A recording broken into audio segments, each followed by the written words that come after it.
ప్రతి వీకెండ్ నాగార్జునతో ఏదో ఒక కోటింగ్ పడుతూ ఆఖరికి తన వీకెండ్ మొత్తం ఉంటుంది తప్పని నాగార్జున చేతుల మీదుగా వినడం, ఆఖరికి క్షమాపణ అడగడం.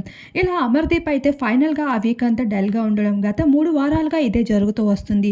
ఇప్పుడు కూడా అమర్ అయితే ఫినాలే దగ్గర పడుతున్నప్పటికీ తనలో ఆ ఉసారే కనిపించడం లేదు. చాలా డల్‌గా ఉంటున్నాడు. ఏం జరుగుతుందో అని సస్పెన్స్‌లో మిగిలిపోయాడు. అయితే ఇక్కడ అలా ఆలోచిస్తూ ఉండగా ప్రశాంత్ వైపు అదే విధంగా గమనిస్తూ ఉన్నాడు. ఇక ప్రశాంత్ అయితే ఎప్పుడూలానే ఈసారి మరింత హుషారుగా కనిపించాడు. మరొక వైపు చెట్టుకి నాగార్జున ఇచ్చిన చెట్టుకైతే దండం పెట్టుకుంటూ ఎంతో బాగా అయితే అక్కడ ఒక మంచి అబ్బాయిగా అయితే కనిపిస్తున్నాడు. అది చూసి అమర్దీప్ అలా అబ్జర్వ్ చేస్తున్నాడు. బిగ్ బాస్ హౌస్లో ఉండాలంటే ఈ విధంగా ఉండాలా?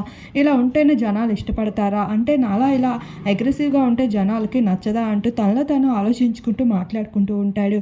ఏది ఏమైనా పల్లవి ప్రశాంత్ ఫినాలేకి దగ్గర పడుతూ ఉండడంతో ప్రశాంత్ కూడా చాలా యాక్టివ్గా కనిపిస్తున్నాడు శివాజీతో కలిసి. ఏది ఏమైనా పర్లేదు కానీ ఫినాలే వరకు సామాన్యుడు రావడం మామూలు విషయం కాదు అన్నంత హ్యాపీనెస్ అయితే పల్లవి ప్రశాంత్‌లో కనిపిస్తూ ఉంది. మరి ఏం జరుగుతుంది అనిపిస్తుంది అనేది మీకు కూడా మీ అభిప్రాయాన్ని తప్పకుండా కామెంట్ చేయండి.